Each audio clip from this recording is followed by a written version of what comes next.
Providence. I lived on east side of Providence. I went to Woodon College, so that's where I attended, and I also graduated from there. Thank you. Michael? My name's Mike Macedo. I live in Scituate, Rhode Island. I graduated from Rhode Island College in 2016 with a master's in clinical social work, and got my bachelor's in 2012 with a BA in psychology. And I graduated from Pontiac High School in Gloucester in 2007. Carrie, I'd like you to introduce yourself. Sure. I'm not going to say when ages of graduating from high school and college because I'll feel way too old compared to this lovely panel. But Carrie Rossi Dentremont, I'm a two-time RIC alum, and I currently lead the Disability Services Office at RIC, providing accommodations to almost 1,000 students now at the college. And I'm also the parent of a student who will be going into 8th grade and has an IEP. So we'll be thinking about high school and then hopefully college in the future as well. So my next question to the panel is briefly describe your disability and how it impacts your daily life. So I grew up deaf and I have cochlear implant. I have two. And the difference between a cochlear implant and a hearing aid is that a hearing aid amplifies your hearing by just turning up like a volume. But for a cochlear implant, I needed surgery to implant the implant underneath the skull, and I wear a processor on the outside where all the sound goes through the microphones and it goes inside my brain basically, and then it goes through the electrodes where the implant is into the cochlea, and that's how we hear. So I have those, and impacting my daily life, I really don't think it has impacted my life as much, but I just had to, get speech therapy, comprehension, reading and writing, and all of that. But yeah. Thank you. Janice? So I have a spinal cord injury. So I'm a quadriplegic, and I am a wheelchair user all the time. So it impacts my life in that sense. And I also don't have hand function. So I rely on PCAs or personal care attendants to help me in my daily activities and getting up, getting dressed and into my chair, and throughout my day as well. Andrew? So my disability is high functioning autism, Asperger's, and I also have PDD, which is persuasive development disorder. It's impacted on my life academically when I was in high school, and socially. So how I explain it is that my brain was like a gear shift, and whenever it froze, I'd always need someone to push me and have the gear shift keep going. So yeah. Thank you. So I was born with spina bifida, which is a birth defect that affects your spinal cord. It basically means your spinal cord did not develop correctly or completely. So I am a wheelchair user, and that affects my daily life just because I have to worry about ramps and elevators and basically removing those physical barriers. I usually tell people, you just spend your time standing up and I spend mine sitting down, and I can pretty much do all. I just have to find a different way to do it. So, Allie? Okay, thank you, Nicole, for that pretty marvelous intro. So I have Down syndrome, which is a normal disability that I have. I had Down syndrome. I had Down syndrome when I was born, and it was normal. My daily life, I get up. I spend time with my family a lot this year for myself. So yeah. Thank you. Michael? I have Asperger's syndrome or high functioning autism. I also have obsessive compulsive disorder and ADHD. I always usually describe having Asperger's like, starting in a foreign country and, not knowing anything and really kind of learning more the longer I stay there, learning language, learning body language, cultural systems and everything like that. Socially, for me, it's really like, you know, it's like I'm a screen that's like buffering. Sometimes it takes me a while to kind of process, you know, auditory requests. But it also impacts me more along the lines of executive functioning, really kind of keeping myself organized, kind of knowing what tasks to complete. And really, I get by a lot on really asking a lot of questions just so I really kind of know, you know, kind of what's going on and everything. Thank you. And Carrie, if you wouldn't mind, I know that you always think this is such an important question for students to answer. Can you briefly describe that? Sure. So, you know, now's the time where a lot of freshmen are making contact with the colleges that they've selected for the fall. And offices like mine, whether you might see them call different things, you know, the Disability Services Center, the Student Accommodation Center, the Student Accessibility Office, you know, they're all at the different colleges. They might have different names, but we serve the same function, and it's to meet with the students and determine what accommodations they need in a college setting. So this question that the students just answered, a lot of freshmen come in different places being able to answer that question. You know, what is their disability diagnosis that they receive accommodations for in high school, and how will that impact, or how does that impact them in different settings? So when we're in a college setting, what my department is looking to know is the things that are relevant for a college setting, like how does your disability, if it does, impact you in a classroom setting when you are, let's say, listening to a lecture and having to take notes, for example, or when you're working on a project for class, reading or working on a larger assignment outside of class. Or in campus housing, if you have any needs for campus housing, that would go through my office as well. So it's important now, if you're thinking about going to college, to have some level of self-awareness of what your disability is, and try to foresee some areas of need that you may have. And some of those may be different than high school, because high school classes are formatted sometimes differently than college classes. There will be probably a lot more lecture and things like that. So now is the time to start preparing for those changes and to be able to speak about those things. So this is a good time to be working with teachers, family, and other people that are in your life to get ready for that change and to become more self-aware, to be able to answer these questions about college. Thank you. So I want you to get to know our panelists a little bit better, and I would like to ask them, do you currently work, or are you involved in any on-campus activities or other activities that you do in your daily life? So I just graduated with my master's degree from RIT. So I am currently looking for a job. So, but I'm interested in working in the human resources field or advertising field, since with my bachelor's degree, I majored in psychology and advertising, and my master's, I studied professional studies in communications, management, and human resource development.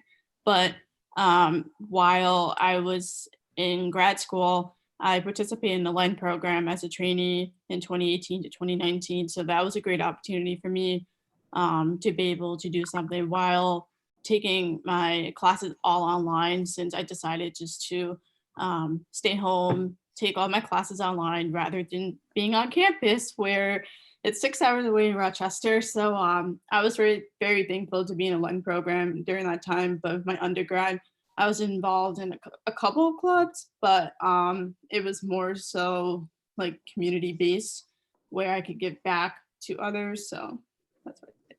Thank you. Janice?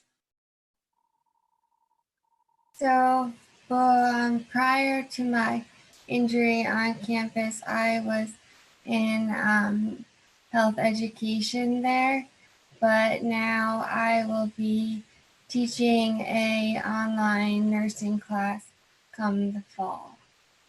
Congratulations. Andrew? So right now I currently don't work. Before everything happened, I was working at a YMCA. I was a workout center attendant. I worked with childcare. I was working front desk as a receptionist. And I'm also a Zumba instructor for Group X. I was in that department as well. And I also taught Zumba at my college. This semester was pretty good results, and I'm also a DJ. All these jobs are part-time. Um, and for campus activities, I'm in a part of a few. I am a vice president of a club called Eco Formal. I am a vice president of a fraternity chapter that I'm in, and I am also a member of the Student Alumni Association. Wow, you have a full plate. Nicole? I know, tough to follow after that. I'm kind of in the same boat as Olivia, just graduated, looking for jobs. It's kind of hard. But my undergrad, I was in the President's Commission on People with Disabilities at URI.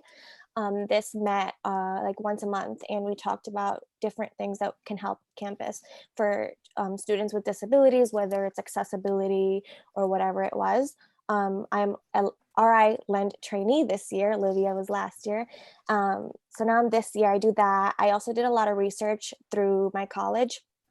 So I did a lot of research at Newport Elementary School, studying monolingual and bilingual children and how they learn language. I also was a facilitator for an aphasia book club, and we met once a week. And then I had different placements, clinical placements for my major. So I was in elementary school last fall, and as a speech language pathology student. And then last semester I was at Hasbro Children's Hospital before the whole pandemic. So before the whole pandemic myself, I am currently working before that all happened. I had 3 jobs before the pandemic. I'm a usher at PPAC, Promise Performing Arts Center. I'm an usher there with my beloved mother. I also work at 2 nursing homes as well, the same job. I'm a activities helper at Hidalgo Safety at East Province, and also one in East Province is called Alder Bridge. Alder Bridge Communities, the same job I'm doing same job I'm doing currently working at HIC. So those are the 3 I'm currently working there before it all happened. Thank you. Michael? So I'm currently working 2 jobs from home right now. I'm fortunate to be able to do that. As challenging and new as it all is. I work as a licensed clinical social worker. I am a clinician for a company called CCAP, where I'm a substance use clinician contracting with the Coventry School Department on a grant that we have through the state it's a substance use treatment grant. Doing that, I also have an outpatient practice, Interview Counseling Center that doing telehealth, remote telehealth from right now, and I'm also contracting with a Groden network for some fee-for-service telehealth as well. When I was at Rhode Island College, as an undergrad, I was a year-round athlete. I captained the cross-country team junior and senior year, and I did indoor and outdoor track. I worked on campus. I helped, me and my friend helped form we created a disability advocacy organization on campus called Advocacy and Beyond, Advocacy and Beyond Club, ABC. And I helped a buddy of mine on his radio show. I briefly worked for the school newspaper, and later on I lived on campus. So I pretty much got the whole, everything out of Rhode Island College that I think I could have, and plus going to grad school there too. So I really spent a long time there. Carrie, what would be your suggestion for students that are focusing on their studies, but also I know that you think it's important to be well-rounded and participate Sure. on campus. So a few things on the employment piece. First and foremost, college is really a training ground for employment. I mean, it's a great place to build your resume. Through campus activities, those are all great things to put on your resume. The other thing is employment on campus, whether it's through work study, if you get that through financial aid, or other on-campus jobs are also a great first job for students if you haven't had a job before. And the other thing worth mentioning is that my department can work with students if you need accommodations for on-campus jobs. That's another role that we have. We often collaborate with the career centers because, college campuses have career centers where students can get resume help and help with postings for jobs on campus and off campus, or internships. So, between the on-campus activities and job opportunities and internship opportunities that are unique for college students, there's a lot of help with preparing for future employment on a college campus also. So those are all great things to take advantage of. And there's lots of services and supports around that also. So it's really a great place to hone those skills in addition to academics. I think finding the balance, though, is important. You don't want to join every student club at the expense of not getting your classwork done. So there's some time management that goes into that also. Thank you for that. Olivia, please explain how high school prepared you for college. So with high school, I have a twin sister, and she was a grade above me. So I basically followed her on her path through her college experience and journey. And when she left for URI her freshman year, I had to do it alone. But it was nice to just be able to watch her apply to colleges, write her essays, and just receive some advice on how to prepare for this or that.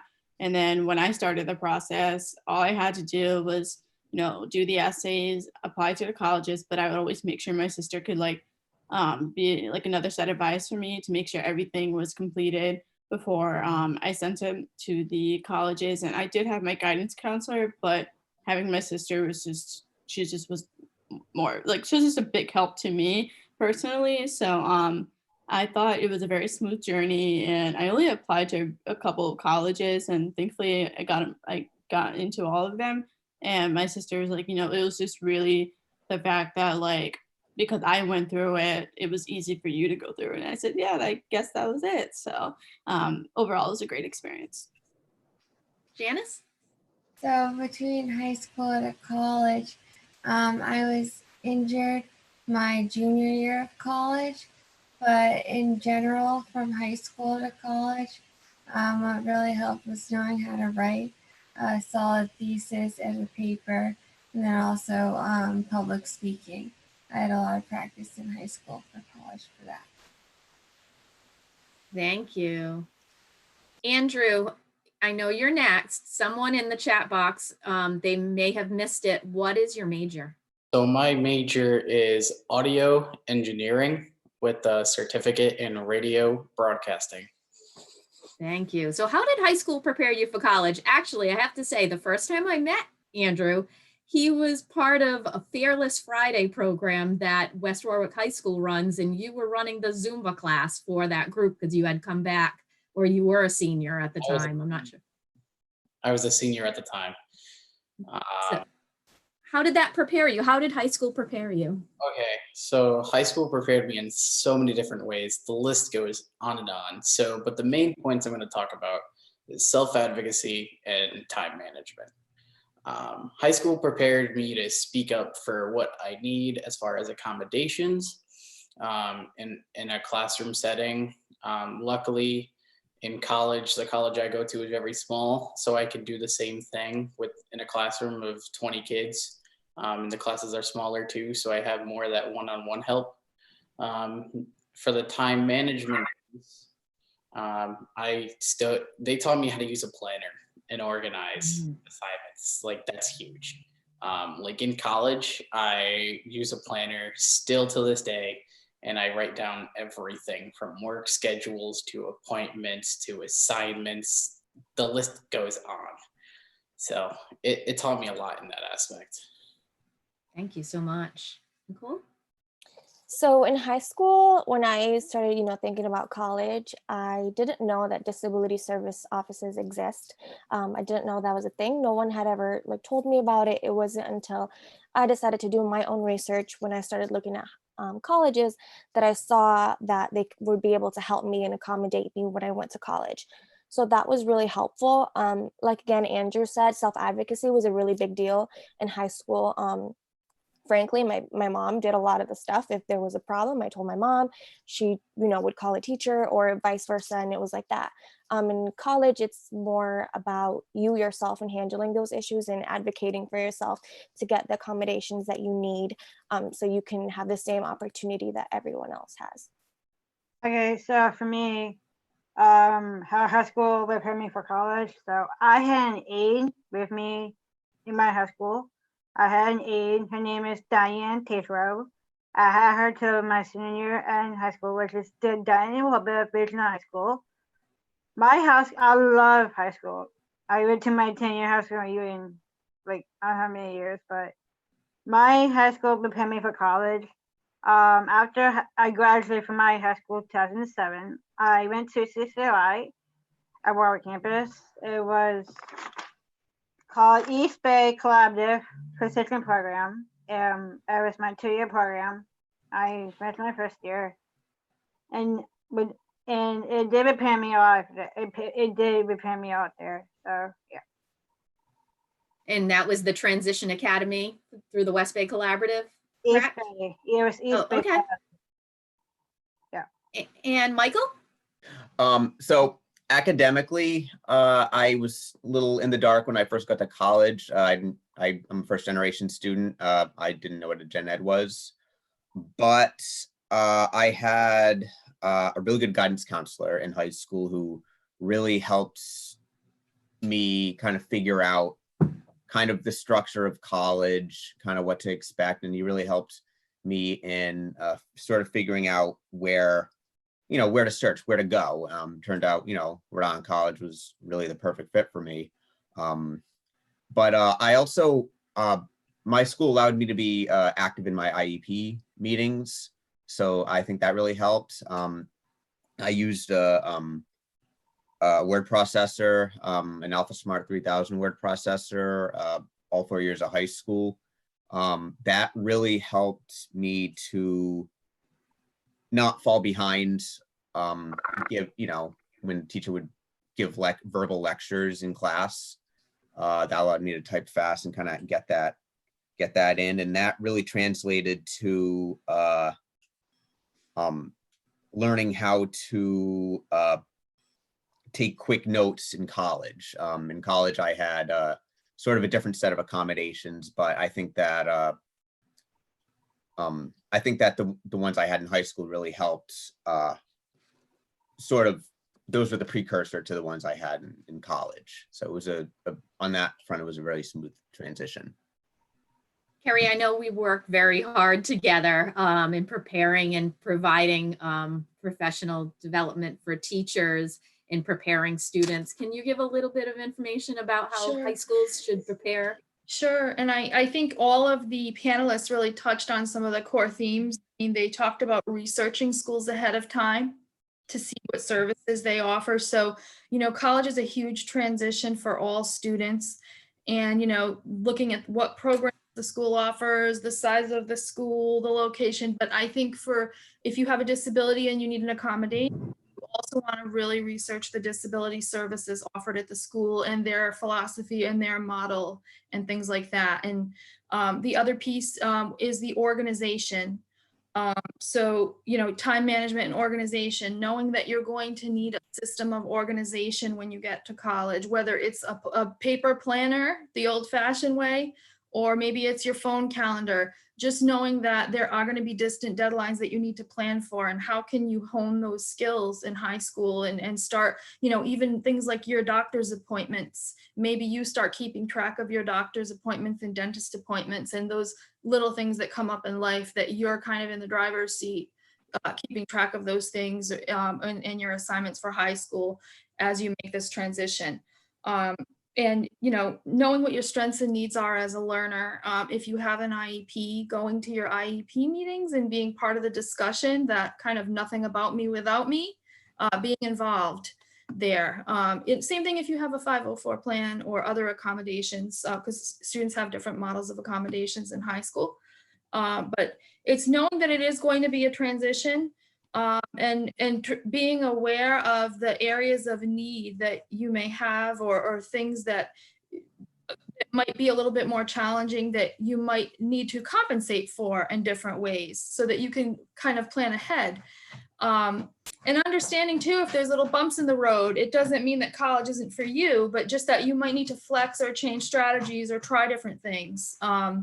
So I think it's just knowing that it is going to be a transition is part of it. And then there are specific trainings and resources we have for teachers and families, specific to like IEP goals and different things as you prepare. If you have a post-secondary education goal, there's probably different things that need to be in your IEP as far as activities or going to your school district's transition activities. I know a lot of those are virtual now, or even participating in activities like this. So it's a culminating set of activities over time to get you ready to make that change.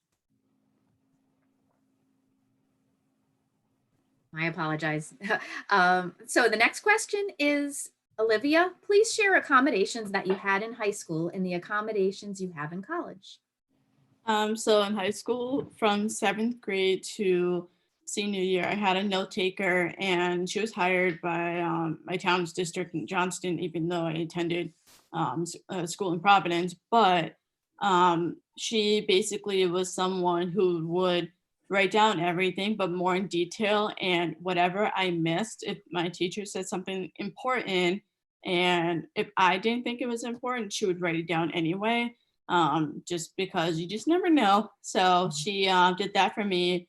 And also kind of like would be able to rephrase anything I didn't understand when we met up together during my study halls and all that. And I also had closed captioning for all the films for every class. I had extended time on my tests and exams in college. And what else did I have? I used an FM system in high school as well, which is basically it's a device where my teacher wore a transmitter and I wore like a neck loop where they would speak, and like it was more of like a direct, it was kind of like talking to my teacher directly, even though I was in a classroom with other people, and it all went wirelessly through my cochlear implants, which was really cool. But in college, because I had to handle it alone, I was able to get closed captioning. And I lived on campus when I was at Stonehill and at RIT. So with both schools, I had accommodations for a doorbell, a like shake awake, so basically an alarm clock, but it was attached to like under my mattress. So if I set my alarm, it would shake my bed to wake me up instead of a strobe light. Since I'm not, I don't respond well to strobe lights for some reason. I don't know why, but I used that. And then I also, for dorms, I was always on the first floor. So if an emergency were to happen, I would be able to leave the building right away. And which was nice because you just like being on the second floor would have been fine, but the first floor is just, it's just, you got to think about an evacuation plan, especially if you can't hear. So just having the first room on the first floor was really nice to have. And I also had, again, I had extended time on my exams, and I also had a note taker for both at Stonehill and RIT. But at RIT, they are known for having hosting students who are deaf and hard of hearing. So they have plenty of note takers for multiple classes. So this one note taker would type or write all their notes and upload them to the Access Services website. through the Disability Services Office, which was nice because it was just easier just to be able to access those notes and right after class to prepare for exams or just kind of review them. And I think I did not use NIPRM in college too. So yeah, that's all I did. That's all I had. Thank It's a you so lot. much for all of that. No, that's very helpful information. Janice? So for accommodations, I think you went on to mute. can you hear me now? Yes. So in college, the accommodations I got were, I use everything touchscreen, my calculator, computer, and then I also am able to have one of my personal care attendants go with me to classes. And then I have electronic books and hard copies as well. And then I use talk to text for writing some of my papers. And all of my classrooms are on either accessible floors or in any accessible building that I can get to as well. I was given, I think that's it. Yep, that's about it. Those are the accommodations I've had in college now. Thank you. Andrew? So some of the accommodations I had in high school were extended time on testing quizzes, required front row seating. I was the person that was always front and center to pay the best attention to the teacher. I was always in collaborative settings for my general education classes, like math, science, history, English, you name it. In other classes, I was also a part of the VOTEC program, so I only had one teacher for that, so which made my schedule a lot easier as far as those accommodations were. And I was also in part of my own IEP meetings. I ended up taking them over when I was a senior. Awesome. And in college, my accommodations, in college, I fight for my front row seating because my classes are so small. And another accommodation is just extended time on testing quizzes, which I use when I need it. This past semester, I haven't stepped foot in the disability service room because I was just doing it all on my own. And a lot of it was very hands-on as far as my degree goes. So, yeah. Thank you. Nicole?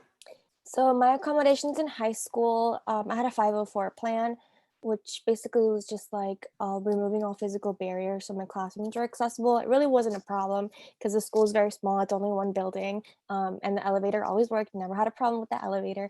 But I could leave 5 minutes before class ended. So I had enough time to take the elevator, go to my locker, get my books. I could also have a hard copy of my book at home and one at school, so I wouldn't have to be carrying the books back and forth. And I could also have my backpack with me at all times. And then for college, my accommodations was very different because I wasn't in a small school anymore. You know, URI is a very big campus, lots of hills. A lot of the buildings are not accessible, especially as an undergrad. You're not really in one building versus graduate school. I was in one building, undergrad. I was kind of everywhere.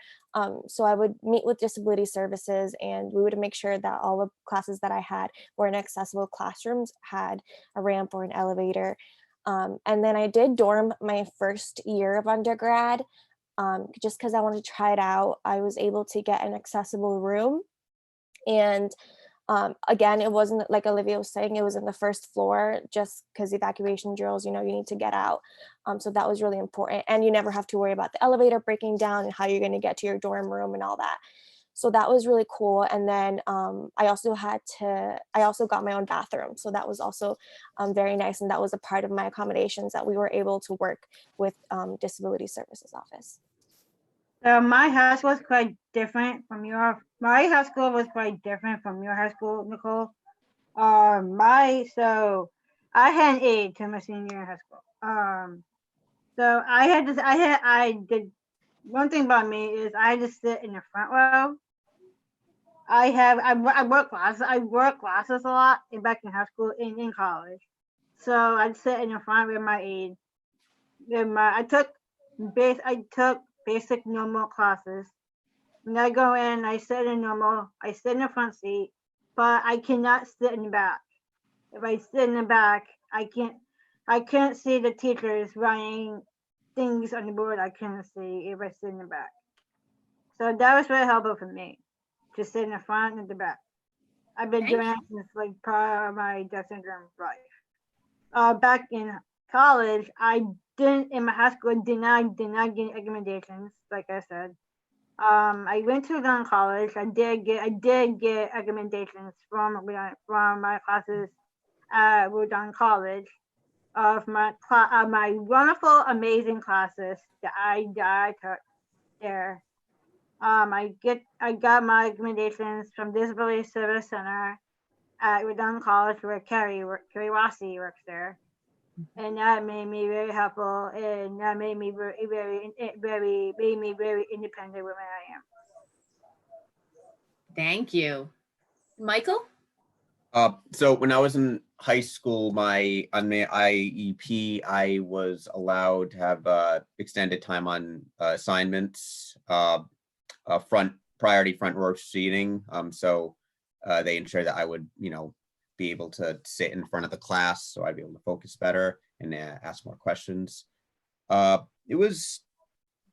had sort of partial collaborative classes. I was in some of the same classes as some other students with similar accommodations. I was also in a resource class each quarter of the school year where I would be allowed to just sort of catch up on work.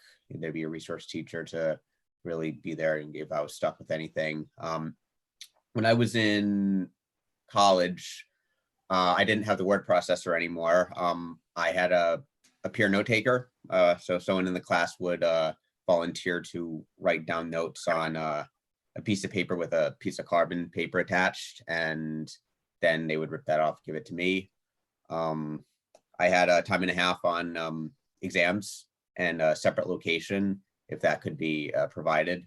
There were some setbacks with that, but for the most part, I was usually able to be accommodated. Over time, I didn't even really need a peer note taker. I, learned from all those years of typing on my word processor how to really kind of process verbal info quick. And I, been kind of writing my own notes since. When I got to grad school, I went to Rhode Island College for my master's as well. So I, went into disability services just as I did as an undergrad. And I didn't have any exams in my master's program, just a lot of intensive field work and a lot of papers. So I still had time and a half on assignments, and my accommodations followed me to my internships, my field placements, and that would just basically be for my supervisor, whoever it be, to make sure overload me with verbal instructions all at once, write things down for me from time to time, allow some extra supervision just so I can sort of process kind of what I'm observing and everything like that, and really just making it so that they can't just throw me to the wolves in an internship. I can't just hit the ground running. It needs to be a learning curve. So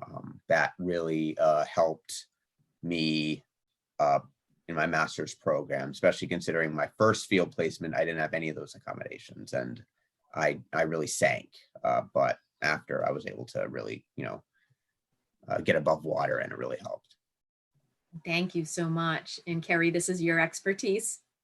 So I'll hand this question over to you. Oh, sure. So there are some differences between high school and college accommodations because you're going from two different service systems under federal law. So the K through 12 world, or PK through 12 world, is governed by either IDEA or ADA in Section 504, depending on which are eligible for there.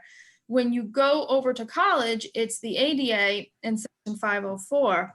And it's really all about access to the curriculum. So access to the same curriculum that everybody else has. So what that means in college is that we're looking to make sure that you can access everything else that your classmates have. So the way I can best describe it is examples of things that might come over or that might not come over, let's say from an IEP. So a common thing we might see in a high school IEP might say that a student can select from 3 multiple choice answers instead of 6 on a test.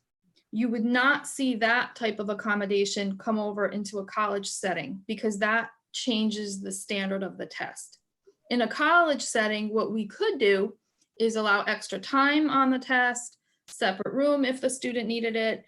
The test could be in audio format and Braille format. The student could use reading software if they needed to, do that. But it would still need to be the same exact test as every other student is taking. So that's an example of its access to the current curriculum, pretty much. Other accommodations, peer note taker. If students need interpreters, there's lots of assistive technology that's available. If a student needs to record their lecture, some students need extra time on assignments. Some students might need to take a reduced course load while maintaining a full-time student status so that they can, let's say, be eligible to live on campus or for student health insurance, but maybe their full-time is 9 credits instead of 12 credits or something like that. Some students need to register early for planning purposes, whether it's to get course materials in different formats or for navigating the campus to allow enough time in between classes. So that's a program accommodation. So we're looking at access to the current curriculum and making sure it's fair and equal for students. So we would be working with each student on a case-by-case basis. And just kind of the process with the Disability Services Office, you will want to look at the college you're going to. Probably the best source of information to start is their website and just see at what checkpoint should you be self-identifying to their office, because that's a major difference. You're going to have to let them know you're there. It's different than K through 12 where the district has to be responsible for knowing you're there. At college, you have to self-identify and tell the Disability Services Office that you need accommodations. Usually they either want you to send in paperwork first or make an appointment, but it's up to you to say, hey, I need to request an accommodation. They're going to want you to send in documentation of disability. So you'll want to look on their website most likely to see what documentation they want, usually some type of formal evaluation, whatever paperwork helped you get evaluated and approved for your IEP or 504 plan is usually what they're looking for. But each school, contact them directly to see exactly what they're looking for would be my advice. I know at RIC, we put everything on our website and we're always willing to talk to people if they call and, want information. Thank you so much for that information. I hope everyone was taking quick notes. We're going to be recording this, so they may want to listen to that again. Thank you so much. In the interest of time, I'm going to let my panel members know that I'm going to jump to question number 7. And I have assigned everyone 2 of you for each question. So for my first question is, what advice would you offer students who are preparing for college? And I have Andrew first and then Janice answering this one. Okay, so my advice for students, there's so much advice I can give right now, but definitely, like I said before, advocate for yourselves. Say what your needs are, because if you don't say it, the teachers won't know and you won't get the help you need. Especially if you're going to college. Carrie already mentioned all that. Be like, hey, I need this. Can I get this? And what do I need to do for it? Another thing too is just to stay organized. That's the best thing. Especially if you're living on campus too. I'd highly recommend you live on campus your first year. So a lot of the schools require you. At my school, it was the first 2 years I had to live on campus, and now I'm gonna move off. So it'll feel like high school again, commuting back and forth. But definitely stay organized and your time management, and use your time wisely. That's all I got. Thank you. Janice? So, advice I would give would be, like Andrew said, to really advocate for yourself and what you need. I was one of the first ones to go through nursing, needing a lot of the accommodations that I required. And one thing that really helped was making myself known and introducing myself to all my professors. So that way I had good communication with them, always checking in with them via email or after class about what I would need, about tests that were coming up, about different placements and how I could make them work for my situation in wheelchair. And other things would be, again, like the time management. I always have to plan extra about when I'm going to class and what I would need to bring. And then just being able to accept help where you need it, and then being able to concentrate and give the attention you need to your schoolwork. Thank you so much. Olivia, I'm going to ask you the question of what advice would you offer parents whose student is preparing for college?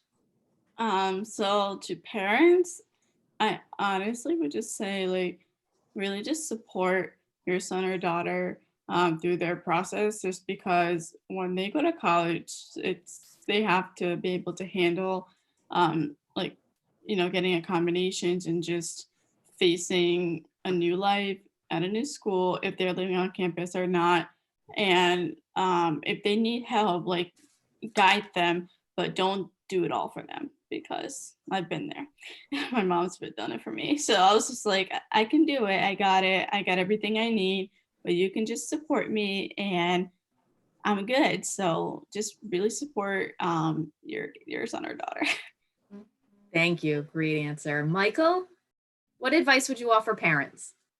I would suggest that parents really encourage their kids to really kind of follow whatever path they really want to follow in terms of, a career or what they really hope to get out of college. Don't just, really kind of take the fact that they're going to college really kind of for granted. I mean, it's a big accomplishment, even if they're like the 50th person in the family to do it.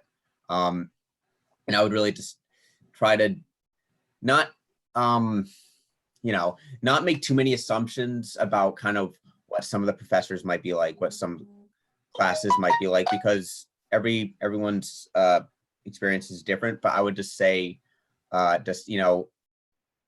expect that there are going to be some things that are going to be a little bit different. Obviously, you're going to have a lot more free time compared, in a sense, compared to high school. I mean, you could have Mondays and Thursdays with no classes, for example. So you'll have a lot more time in between classes possibly too. And it'll be up to you to use that time to, work on what you need to work on. If you have a job as well, kind of fit that in. And really also just let them know that, this is different than high school in certain senses. I mean, there's a syllabus, for example, that you're going to have to really get familiar with when you're in college, and really, taking advantage of the resources that are on campus. I think that if you're a parent and you have a kid that is going to college locally and commuting especially, then, feel free to, be there for them if they need help with an assignment. I mean, I know it's different than high school, but, you can still kind of be that resource. And if they're away, just try to contact them when you can.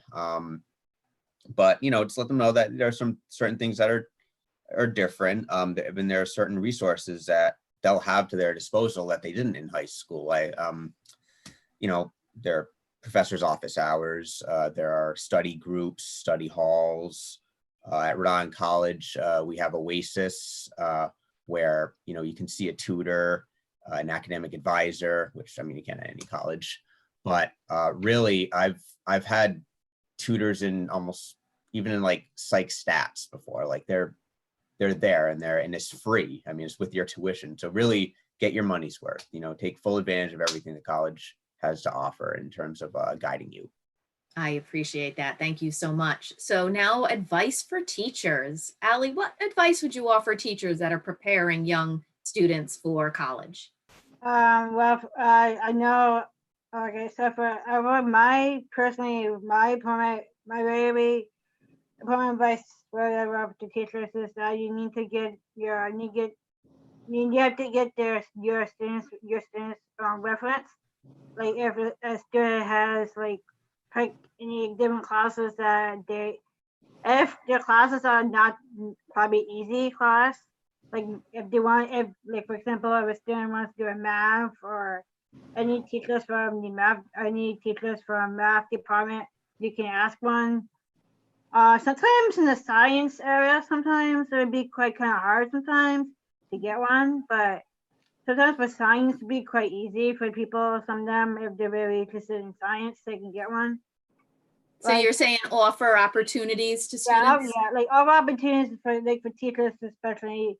It'd be great for them to be like, I want to focus on a person. I want teachers to focus on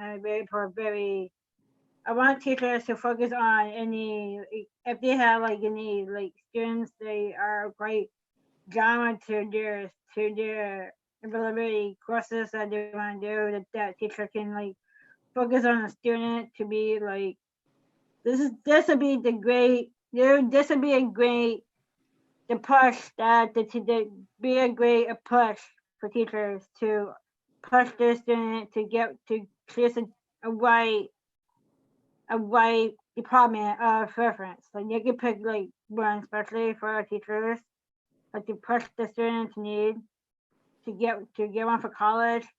So they can be like, hey, I want to do engineering, I want to do art, like different types of department that they want you to get their reference for the student to push them to need in college. Like for me, I've been doing it too.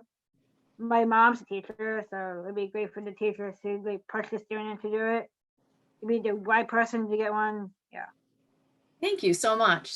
That's wonderful. And Nicole, what advice would you offer to teachers? So one thing I would say is like letting students know that disability service office can help them when they go to college. Like I said before, I had no idea this was possible. I just found out through my own research. So that would have been really nice to know ahead of time. And thinking about like high school, I think it was really good when teachers would just check in. As far as me, since I was a wheelchair user, I found it really helpful when teachers would be like, oh, is there something that I can do in my classroom to make it more accessible for you? I know we talk a lot about self-advocacy, but I also think it's important for teachers to meet you halfway as well. So you don't feel like a burden asking this like so many times, even though it's really not a burden. But, you know, sometimes you can feel that way.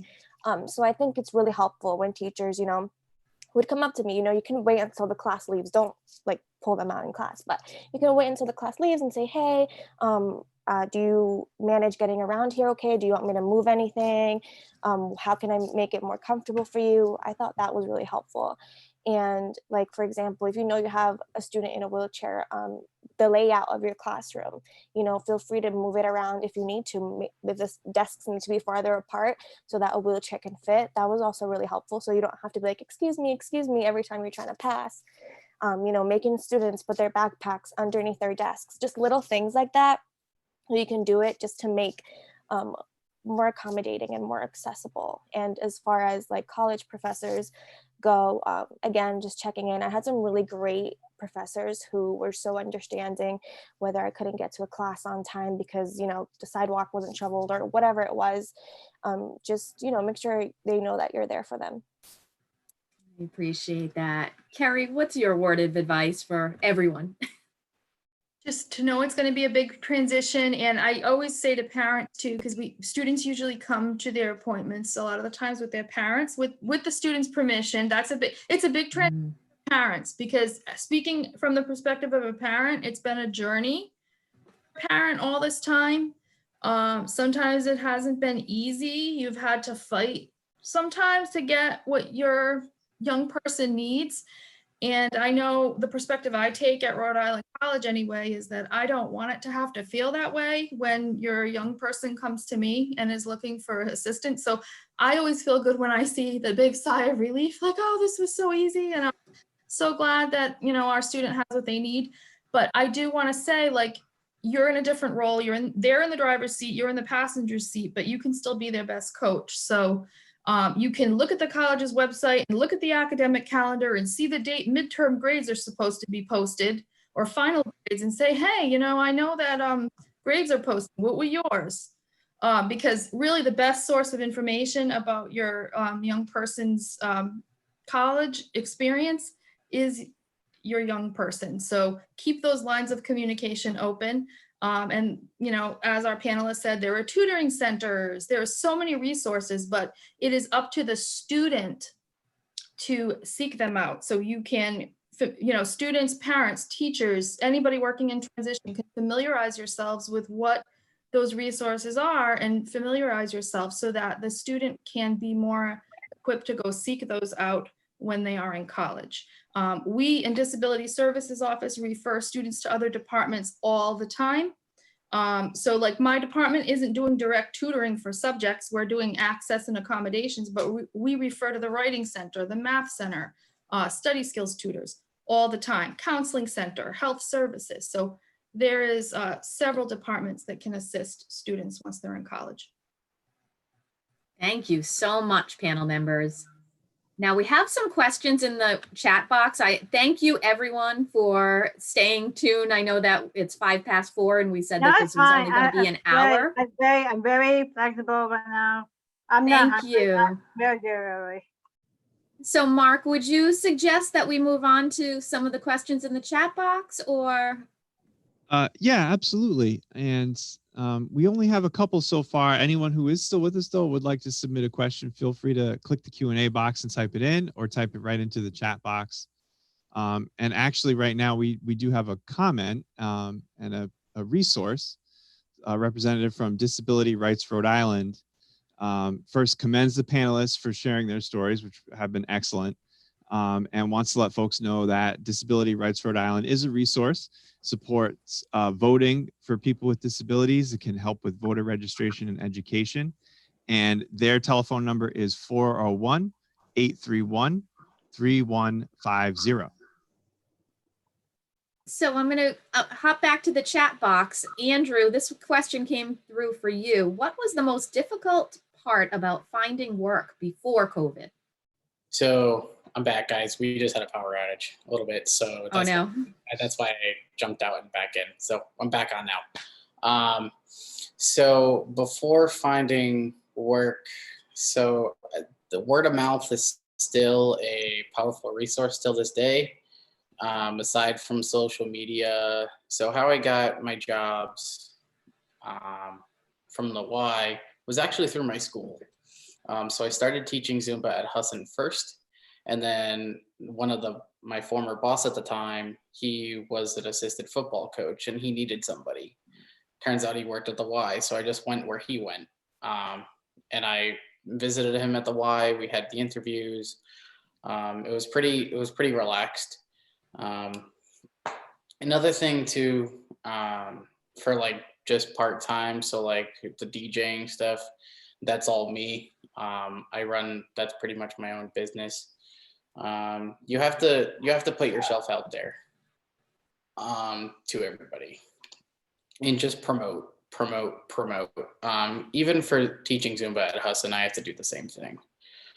It's all about connections that you've made. Exactly. And even at the Y too, that's how I was able to do some DJ gigs for them. So it was like a trade for trade type thing. So yeah, I hope that answers the question. Thank you so much. Michael, there's one question here, and I believe you could answer this, is how does someone with autism start accepting oneself?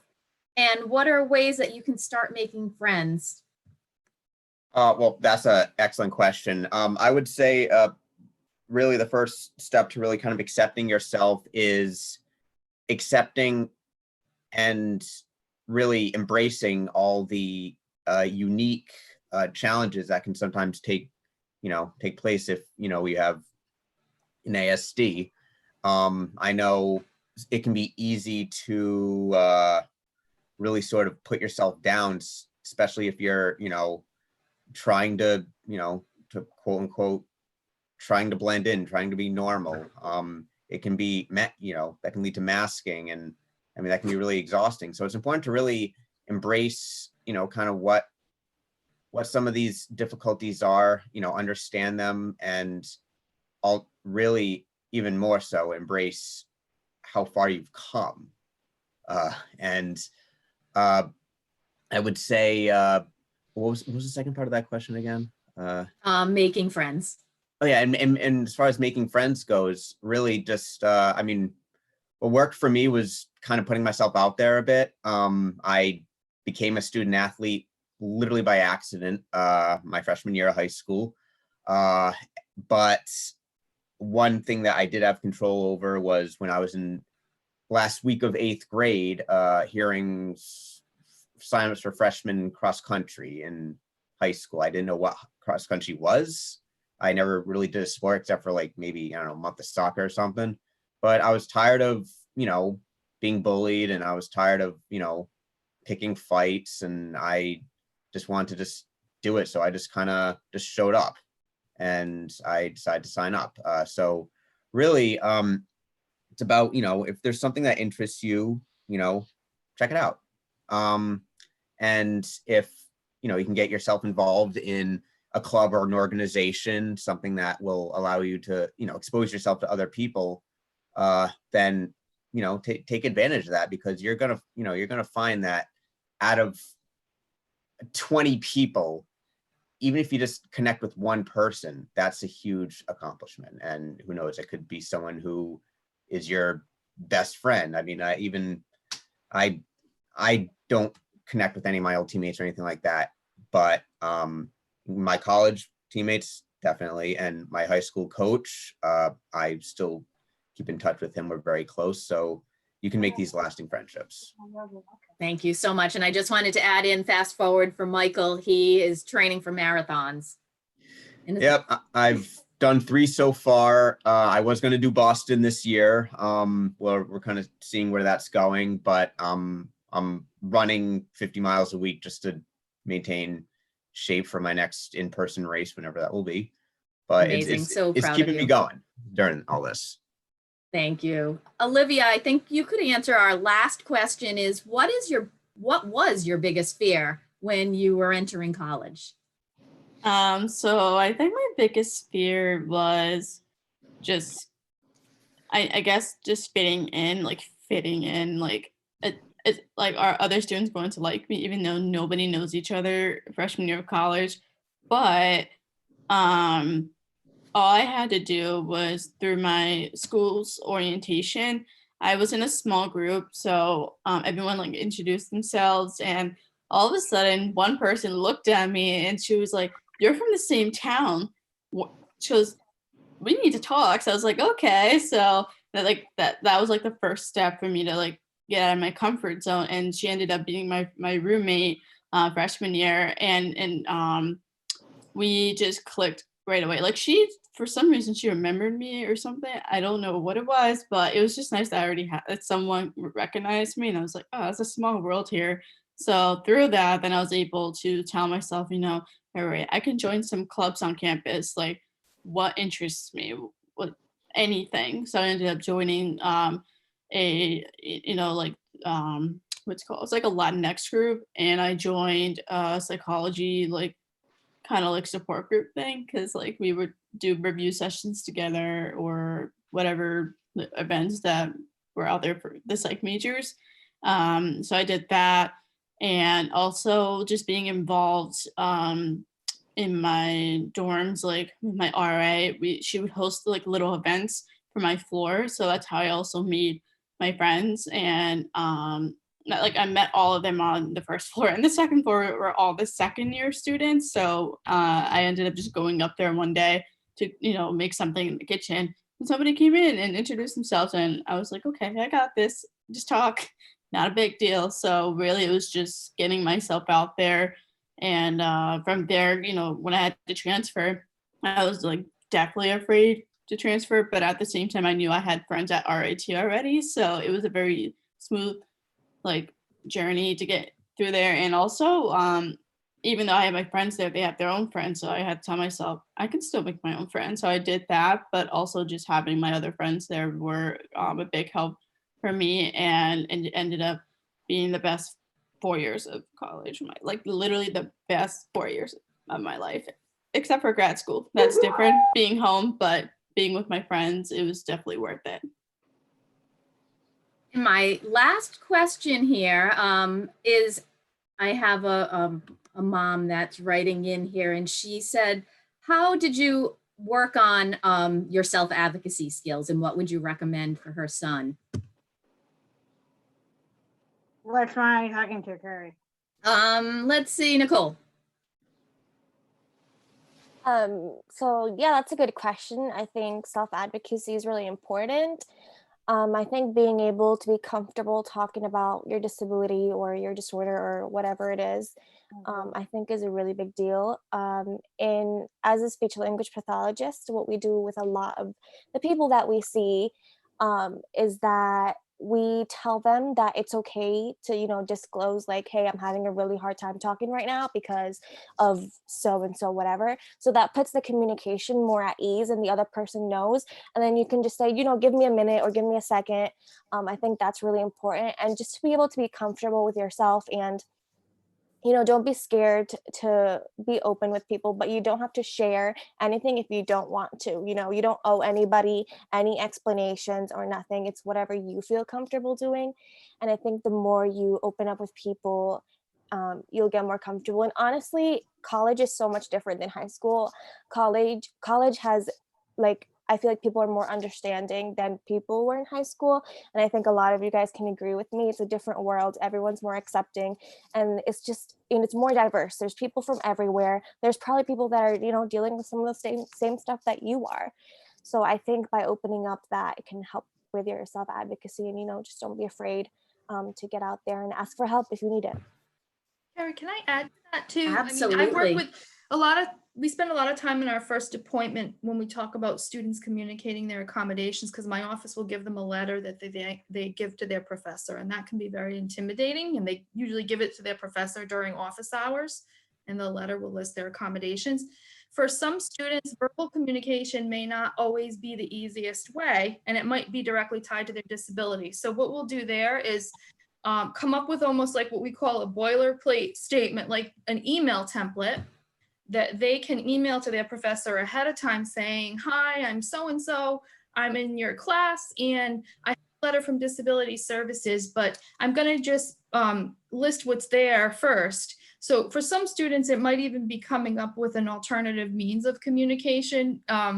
Sometimes it's an email before the meeting to kind of break the ice, but not, I would say not oversharing too much of the emails too long, but sometimes that helps bridge the communication if they need to speak to a professor, because that can feel a little bit intimidating when they're doing it. And they don't have to share their diagnosis with a professor in college. That's a big difference I wanted to mention. In high school, everybody knows, because of IEP, your teachers have that. But in college, your professors only know what accommodations you need. Letter, it just lists your accommodations and that you're registered to receive them. So unless you choose to share your disability, you don't have to. So we can coach you at the college level on how you might want to have that conversation, or maybe it's an email. So developing those communication skills, maybe it's verbally, maybe it's learning how to write, if you can communicate electronically with teachers. So there's all different ways, and it might be customized to the person. Can I weigh on it? I'm sorry, Absolutely. can I say something? Because I feel like all you've been asking answers, but I didn't get any questions yet. Absolutely. So how did you work on your self-advocacy skills, Allie? So I did it since in college. I was in my college environment. I was very independent. I was a very independent person to be in the college life, because I focused on in college. That's how I graduated from my education level. Now since I'm done college, I did have self-advocacy I spoke to a lot of people. I had family. I have family there. I had family there. My family friends are there. I have some friends who graduated from before me. So that got me very well. It pushed me so I can see towards people that I had. One of my internships at Udon College, it was at the Anchor. I worked at the Anchor. I was a freelance writer. I had to do interviews for people at Udon College. That's I perfect. did it for staff. I did it for Carrie Rossi. I interviewed Carrie Rossi. I had a lot of people. Some of them were my family friends. I had a lot of friends without. I had friends who does not have any disabilities. I had some friends. They do have the same disability I have, but all of my friends in general, they do have me. So I've been with them 24/7. And then through my education, I had a sister. One of my sisters, for my education, she was my corner. My sister Katie, for example, she was my corner through my education. But for college, I validated her. She was So you just put yourself out there, and that's how you worked on your self-advocacy skills. And I think everyone would agree that they probably did the same, is just really overcoming that fear of when you enter college, and now look at how successful. So I want to thank everyone. I know, Mark, did you have any last thing? No, other than to say thank you, Kerry. Thank everyone for joining us and for doing this panel. Great stories. It sounds like we have a lot of very talented and highly employable young Right. people here today. So thanks again for sharing, and thank you, Kerry, for moderating. And for those of you who are with us, thanks for sticking with us. Thank you so much. I know, Andrew, you had a question. Are you DJ Big Blue? Yes, I am. Your other friend on there was asking if his question was going to get answered, so they can follow you on Instagram, right? All right. Thank you all so much for participating, and this will be recorded. You can hop on. Also, when you're tomorrow or in the next couple of days, you're going to have an email coming from Ripen with a survey to complete, anyone that participated. And also we're going to provide you with resources. So I know some people were asking about apps and different things like that. So we're going to be putting that in that email as well. So keep an eye out for that. But thank you all. Thank you. I do that on my Thank you. I do my survey on my phone or my computer. On your computer. All right, thank you. Thank you, everyone. Thank you. Have a good Yeah, day. good seeing you. Yeah, stay safe. Bye, guys. Bye, guys. Bye, Rossi.